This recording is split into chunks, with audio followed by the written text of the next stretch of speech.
Hey everyone, this lesson is on fluoroquinolone antibiotics. The fluoroquinolones or the quinolones all end in the suffix floxacin.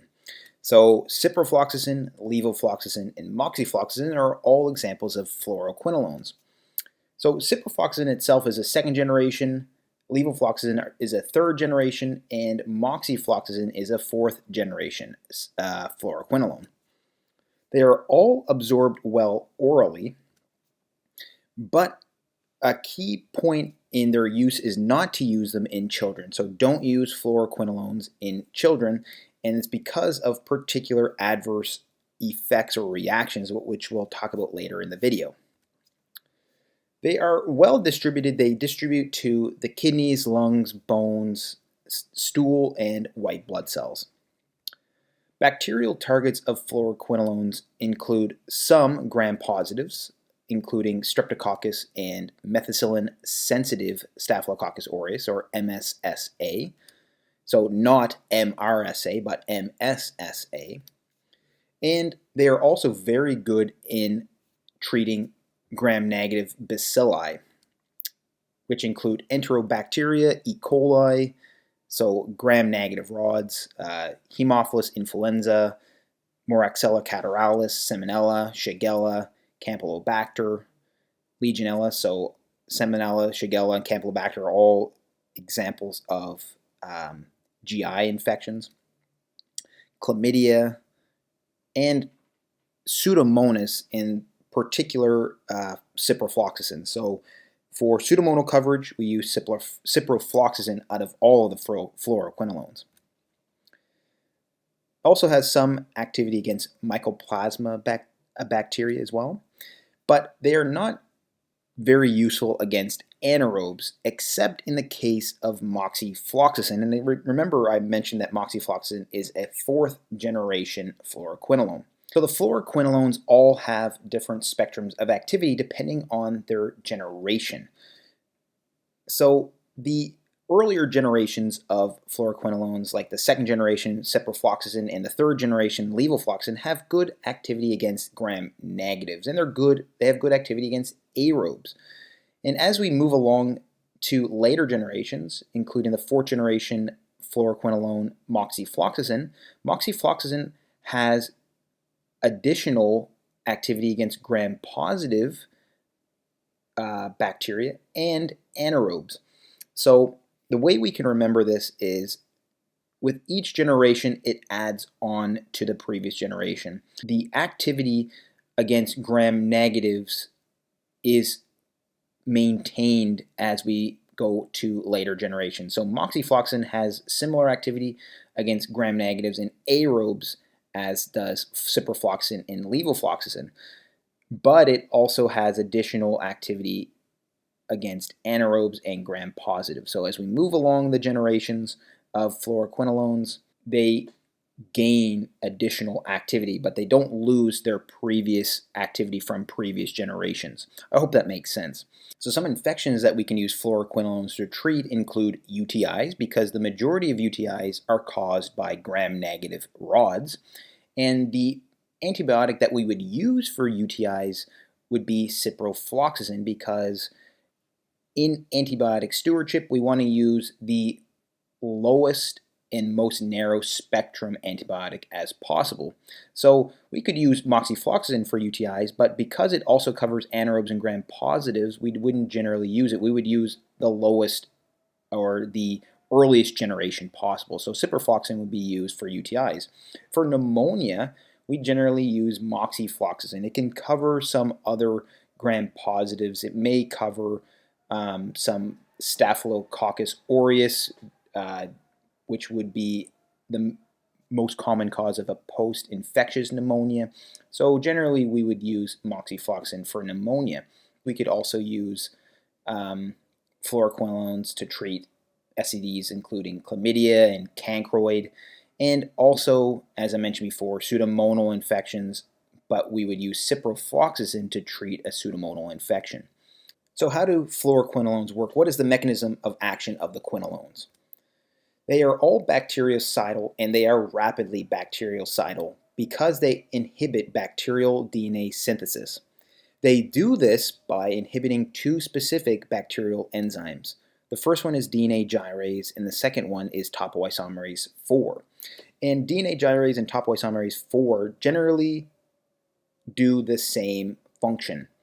So what happens in bacterial DNA synthesis is that the bacterial DNA becomes unraveled to allow a DNA polymerase to make a copy of the corresponding DNA strand.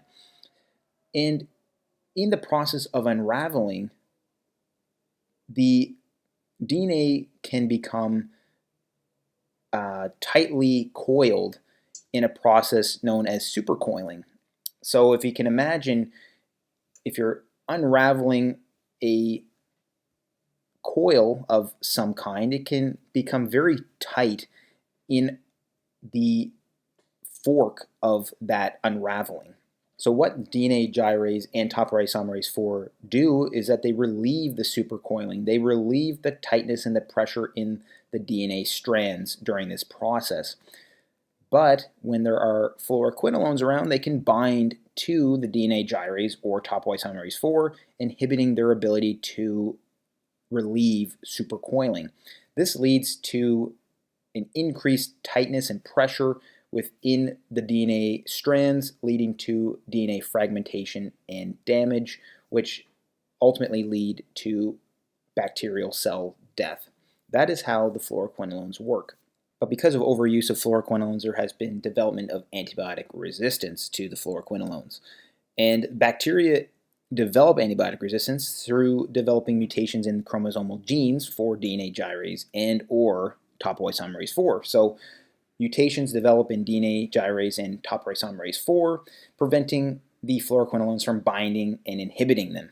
And another way bacteria have developed antibiotic resistance to fluoroquinolones is through the development of efflux pumps.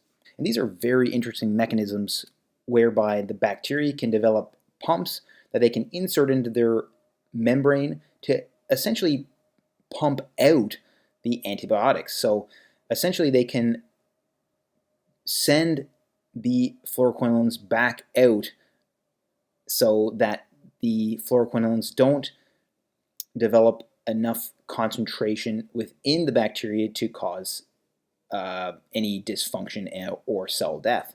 So this is a couple of interesting mechanisms by which the bacteria can develop antibiotic resistance to the quinolones. So what are some of the adverse reactions to fluoroquinolones?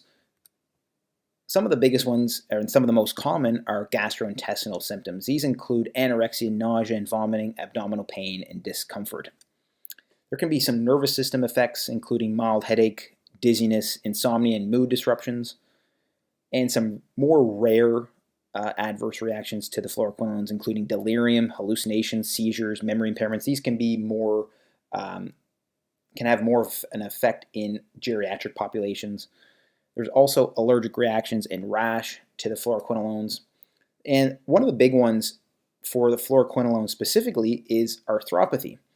So there can be cartilage erosions of weight-bearing joints. And this is the reason why we don't want to use systemic fluoroquinolones in children less than the age of 18. That's why I mentioned we don't want to use fluoroquinolones in children.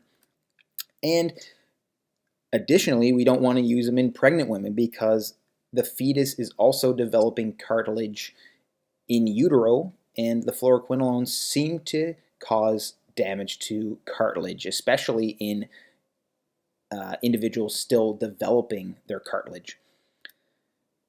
The fluoroquinolones are also known to cause QT prolongation, particularly moxifloxacin and gadafloxacin. And there's also tendinopathy and tendon rupture.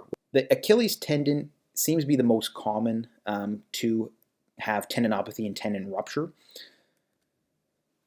And other adverse reactions to the fluoroquinolones include acute liver failure, hypo and hyperglycemia. So again, the couple of key points I want you to take from this slide is that the fluoroquinolones can cause arthropathy, so cartilage erosions in weight-bearing joints, so don't use them in children, don't use them in pregnant women. They can cause QT prolongation, so always look for other medications that are also QT prolonging, and they cause tendinopathy and tendon rupture, so we have to be very careful with their use. Anyways, I hope you found this lesson helpful. That was a lesson on fluoroquinolones. If you did, please like and subscribe for more lessons like this one. And also, please check out my other antibiotic lessons in my infectious disease playlist. Thank you so much for watching, and I hope to see you next time.